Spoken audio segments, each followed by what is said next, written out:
Bien amigos, como siempre soy 4DJES para BioGamer Only for Gamers. En mi desconocimiento sobre algunos aspectos del Half-Life, pensé que después del episodio 2 la historia continuaba con esto. Me acabo de enterar que no, que nada que ver, que esto es una prolongación solamente de la misión, de una misión del Half-Life 2, creo que es carretera 17, algo así, ni me acuerdo, estoy recaliente. Estoy recaliente. Ahora entiendo por qué la cantidad de personas, por qué hay tanta cantidad de gente recaliente con Valve porque no termina el juego. Creo que los fanáticos de la saga, creo que fueron durante todos estos años muy benevolentes en, por decir de alguna manera, venerar a esta saga. Realmente habría que sacudir con cartas de reclamo y campañas de destrucción de imagen a que sea responsable de no terminar con esto. Porque ya pasa de ser algo de culto a que nos dejen a todos remanija. Así que bueno, vamos a jugar igualmente al The Lost Coast. Ay, ay, ay, qué increíble. ¿Y esto? Ahora modo comentario desactivado. Dejarlo de incluye el comentario. Activa comentario.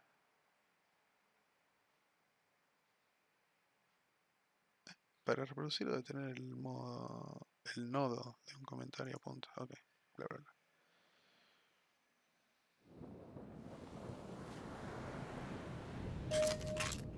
Hi, this is Gabe Newell, and welcome to the Lost Coast. Acá está este Gabe In this Newell. tour, we're going to be talking about a new graphics technology we've been developing called High Dynamic Range, or HDR.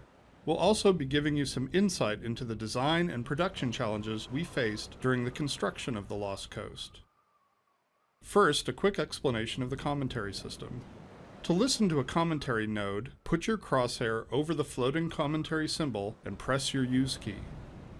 To stop the commentary, put your crosshair over the rotating node and press your use key again. Some commentary nodes may take control of the game for the purpose of showing something to you. In these cases, simply pressing your use key will stop the commentary. Ok, ese. When the art team started to think about a location that would demonstrate the power of HDR, a beach was one of the first choices we made. The visual relationship between the sky, the water, and the rocks is something we could not achieve without HDR. In order for high dynamic range to correctly simulate the light's interaction with the surfaces around you, like these wet rocks, we needed more precise information about the surfaces than we've had in the past. And now going forward, we're modeling textures in 3D packages to ensure that the physical information encoded in the texture allows HDR to correctly bounce light off the surface. We also designed the colors and values of each surface to ensure they will be correct across all exposure levels. O sea, todo esto va a ser explicativo. Porque yo quiero agarrar a tiros a alguien. With conventional rendering, seen here on the left, if something on the screen is 20% reflective, like the wet sand, then the maximum reflected brightness could only be 20% of the maximum brightness of your monitor. HDR's more accurate simulation of light ensures that the sun's reflection on this wet sand appears as it would in the real world, which could potentially use 100% of the maximum monitor brightness. HDR uses bloom to simulate light that is beyond 100% of a monitor's maximum brightness.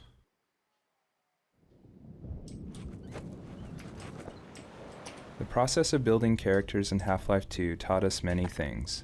By the end, we believed we'd figured out a more effective process for designing and constructing characters. This fisherman is the first character we built using that process. Design-wise, the fisherman was focused on showcasing HDR and the way light falls on human skin. The highlights on his forehead and nose are good examples of specularity on human skin. You can see how the wrinkles on his cheeks and around his eyes are an example of how we can use normal maps to add depth. Production-wise, the fisherman was built using a similar process to the rocks you saw on the beach. We model the 3D character at a very high detail, then extract much of the physical information and store it in the textures. Hey! You there? Wait a minute now, aren't you? You are. You're that scientist chap, Friedman, Fishman, am I right? You must be here to take on the Combine. Not sure what one man can do, but no other reason to visit St. Olga at a time like this. I'll take you to where they made their base, or as far as I can, at any rate.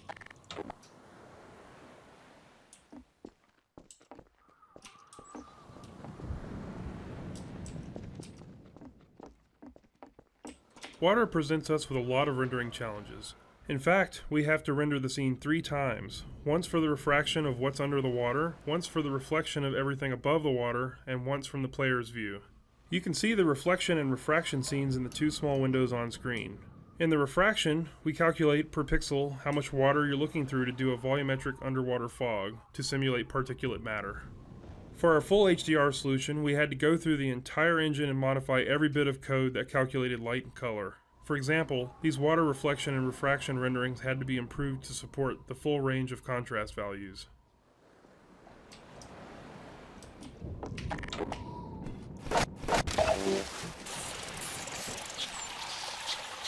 Ay, ay, ay, ay. Me tocaron y morí. Sí, sí, dale. Todo de nuevo, no, no. Nah. Ok.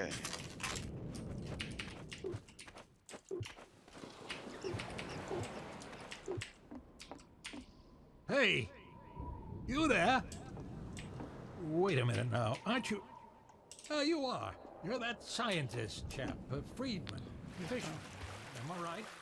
El You must traje. be here to take on the Combine. No other reason to visit St. Olga at a time like this. I'll take you to where they made their base. As far as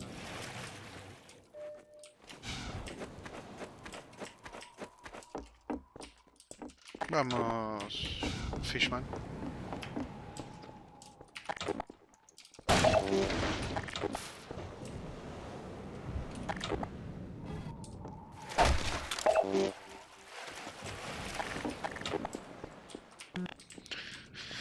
Abrime la puerta. Here, now, let me just unlock this gate for you.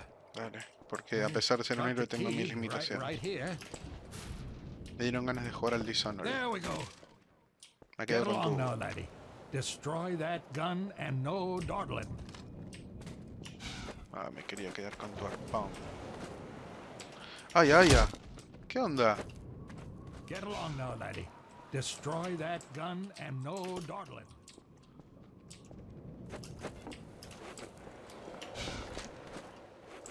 Hurry, lad. Get up the path. Cállate un poco.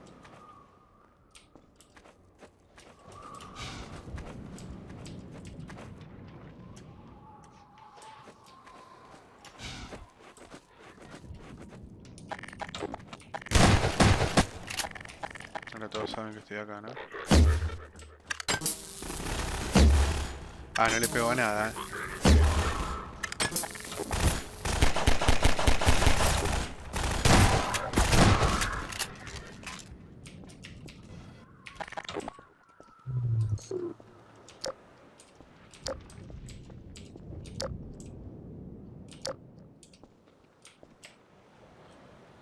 Oh. Decime que no tengo que empezar todo de nuevo.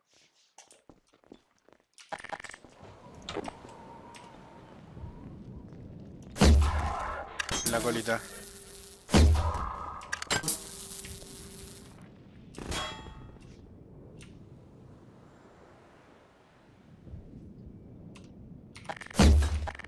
Bien, desperdicia munición que nos sobra.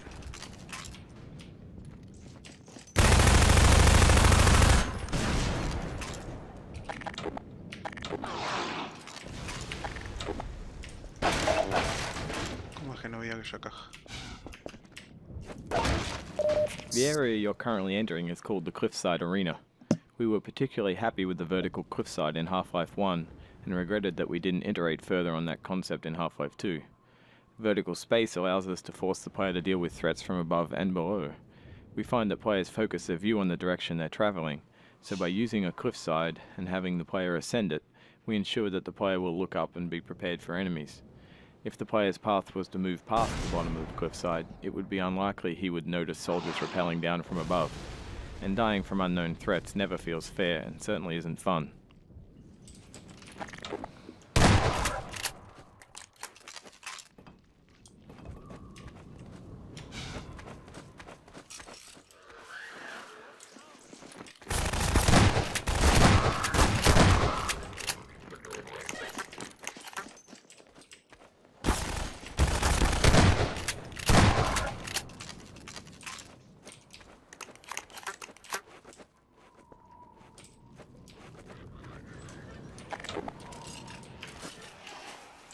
No, no, no.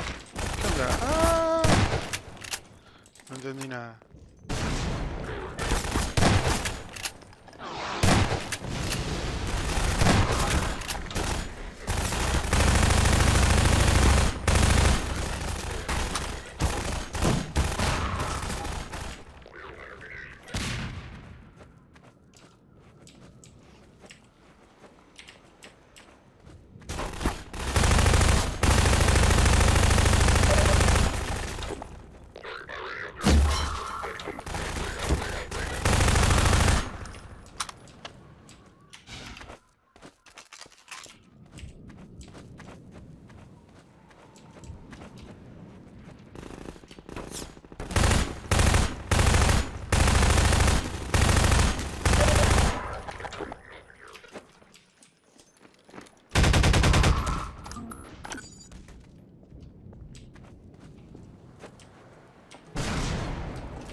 ¿De dónde?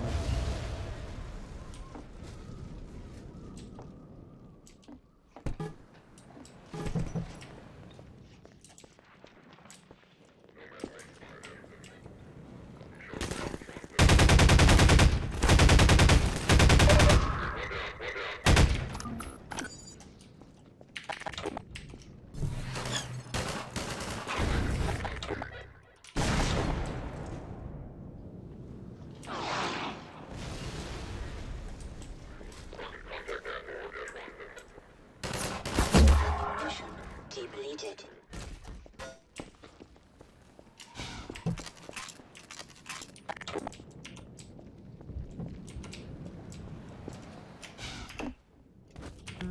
The area you're currently entering is called the Cliffside Arena. We were particularly happy. Como que ya estuve acá. Y acá también. Estoy perdido. Ok, por ahí no puedo ver.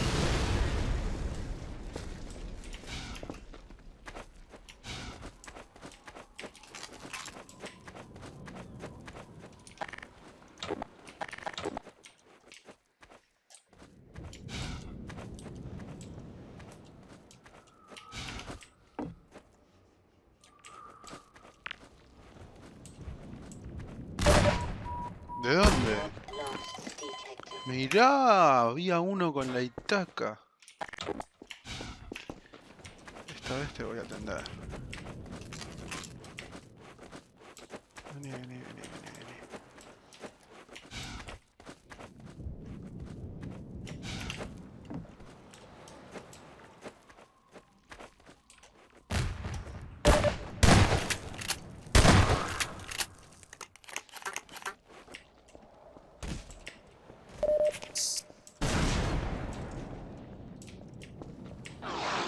One of the features of our HDR solution is dynamic tone mapping.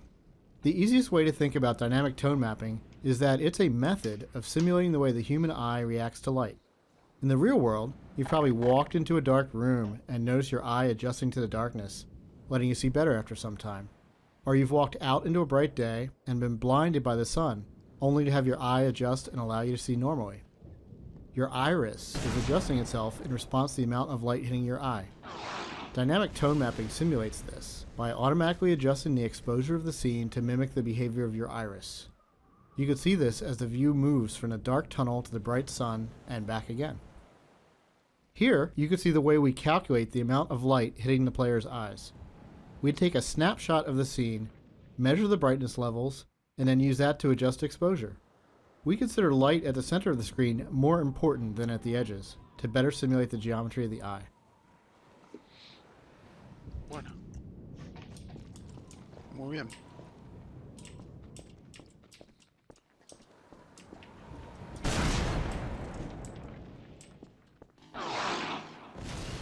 Hagamos una pausita acá, amigos.